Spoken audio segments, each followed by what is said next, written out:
Let's mic CM साहब। CM साहब programme में मैं हूं आपके साथ महेश सिंह।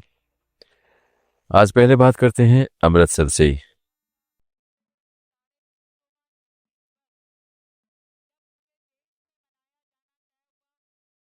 अमृतसर में पहुंची दिल्ली की मुख्यमंत्री रेखा गुप्ता ने गुरु तेग बहादुर के 350वें शहीदी दिवस के अवसर पर श्रद्धा प्रकट की।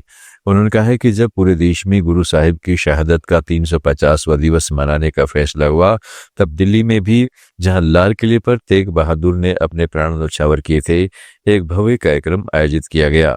रेखा गुप्ता ने बताया कि दिल्ली सरकार ने पूरी तैयारी के साथ कार्यक्रम किया, जिसमें लाखों श्रद्धालुओं ने पहुंचकर मत्था टेका।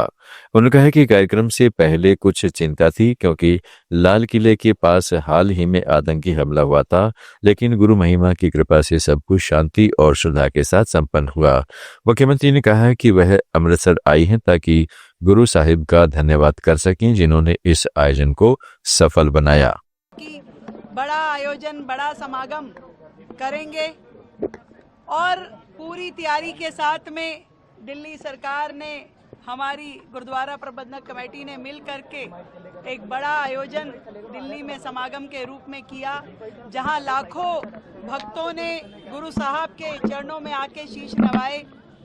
हमने कार्यक्रम से पहले यही सोचा था कि ये कार्यक्रम गुरु साहब के आशीर्वाद से ठीक ठाक हो, किसी भी प्रकार की कोई दिक्कत किसी भी व्यक्ति के साथ, आने वाले किसी भी हमारे भक्तजन के साथ ना हो, क्योंकि उससे पहले जब दिल्ली में लाल किले पे ही आतंकी हमला हुआ था, तो मन में थोड़ा डर था कि गुरु साहब आपकी शहादत को नमन करने के लिए दिल्ली सरकार ने ये कार्यक्रम तो रखा है, पर आपके ही आशीर्वाद से ये ठीक ठाक हो जाए। सभी संत, सभी भक्त जो देश के कोने कोने से दिल्ली आए, एक दिन में लाखों लोग जो वहां आकर के शीश नवाया, उन्होंने पूरे समागम का हिस्सा बने। अनेकों गुरुओं ने आकर के, हमारे भक्तों ने आकर के वहां पर गुरबानी करी। देहरादून में होमगार्ड स्थापना दिवस पर मुख्यमंत्री पुष्कर सिंह धामी ने राज्य के होमगार्ड अधिकारियों और जवानों को शुभकामनाएं दी। उन्होंने कहा है कि होमगार्ड्स राज्य में हर कार्यक्रम को सफल बनाने में अहम भूमिका निभाते हैं। मुख्यमंत्री धामी ने समारोह के दौरान कुछ नई घोषणाएं भी की, जिनसे जवानों का मनोबल बढ़ेगा। इस मौके पर उन्होंने सभी जवानों की सेवा भावना और समर्पण की सराहना की। इसके साथ ही अरपोरा में लगी भीषण आग की घटना पर मुख्यमंत्री ने गहरा दुख जताया। उन्होंने कहा है कि इस हादसे में जान गंवाने वाले लोगों, खासकर उत्तराखंड के निवासियों के प्रति वे हार्दिक श्रद्धांजलि समर्पित करते हैं और शोक संतप्त परिवारों के प्रति संवेदना व्यक्त करते हैं। फ्यूचर में क्या प्लान है? देखिए, आज सबसे पहले तो होमगार्ड स्थापना दिवस पर मैं सभी होमगार्ड्स के अधिकारियों को, हमारे वीर जवानों को, जो अनवरत रूप से हमारे अनेक राज्य के अंदर होने वाले कार्यक्रमों को, चार धाम यात्रा को, कुंभ, कांवड़ और अन्य आयोजन, उन सभी को बहुत अच्छे तरीके से संपन्न करवाने में अपनी बहुत महत्वपूर्ण भूमिका निभाते हैं। मैं उन सभी को आज बधाई देता हूँ, शुभकामनाएं देता हूँ। और होमगार्ड्स के जवान हमारे हर कठिन परिस्थिति, कोई स्थिति हो, उस स्थिति में मौके पर अपना योगदान देते हैं। गर्मी हो, सर्दी हो, बरसात हो, हमारी सरकार सभी होमगार्ड्स के जवानों के कल्याण के लिए पूरी तरह से संकल्पित है। और उसी संकल्प को आगे बढ़ाते हुए हमने यहाँ पर कुछ घोषणाएं की हैं, जो निश्चित रूप से हमारे इन सभी जवानों के मनोबल को बढ़ाने का काम करेंगे और उनकी जो कार्य क्षमता है वो बढ़े, उनका मनोबल ऊंचा रहे, ये हमारा प्रयास रहेगा हमेशा आगे भी। सीएम साहब, कल गोवा में भी जिस तरीके से हादसा हुआ, आपने भी फोन पर बात करी और उत्तराखंड के भी इसमें कुछ निवासी हैं, किस तरीके से देखते हैं इस पूरे हादसे को? बहुत दुखद हादसा हुआ है और उसमें जो उत्तराखंड के हमारे पारिवारिक जन, जिनके बहुत अपूर्णीय क्षति हुई है, मैं उन सभी के प्रति अपनी संवेदनाएं व्यक्त करता हूँ, श्रद्धांजलि। उत्तर प्रदेश के मुख्यमंत्री योगी आदित्यनाथ ने लखनऊ में अपने नियमित जनता दर्शन कार्यक्रम में आम लोगों की समस्याएं सुनी। मुख्यमंत्री ने अधिकारियों को निर्देश दिया कि जनता की शिकायतों का त्वरित और पारदर्शी निस्तारण किया जाए ताकि किसी को अनावश्यक परेशानी का सामना न करना पड़े। जनता दर्शन में बड़ी संख्या में लोग अपनी फरियाद लेकर पहुंचे, जिनमें जमीन विवाद, रोजगार और प्रशासनिक मामलों से जुड़ी शिकायतें शामिल थी।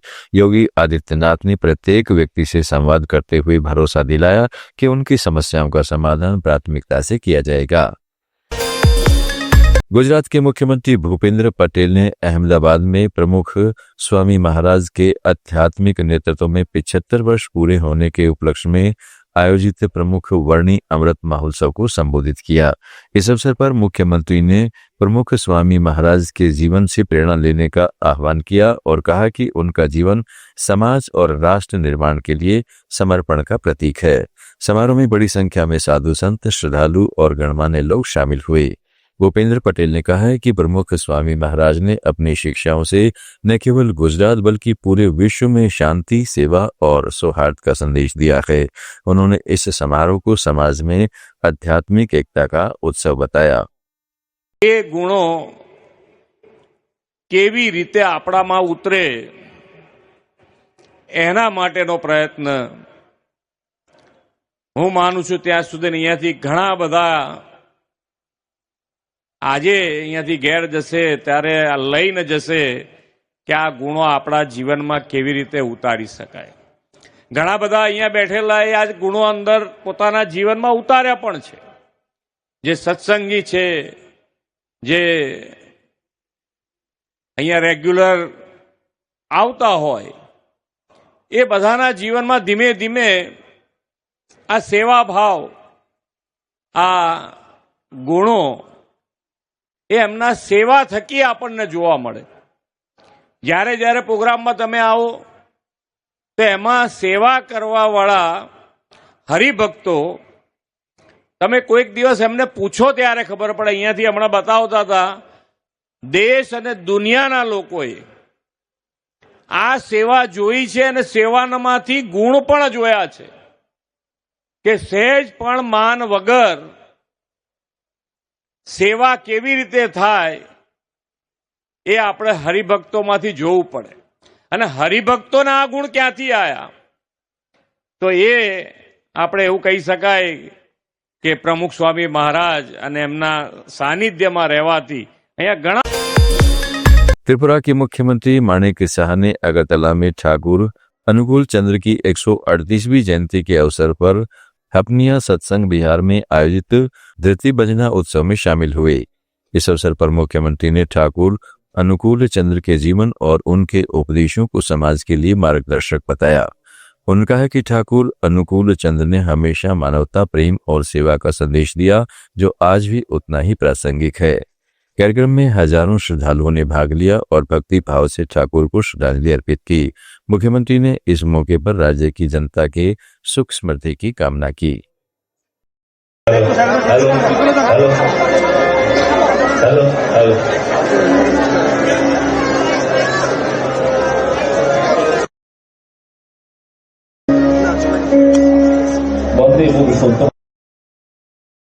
तथा सत्संग बिहार हापानिया, सत्संग बिहार शेखरपुर আমরা ইতিমধ্যেই খুব আনন্দের সঙ্গে জানাচ্ছি উপস্থিত হয়ে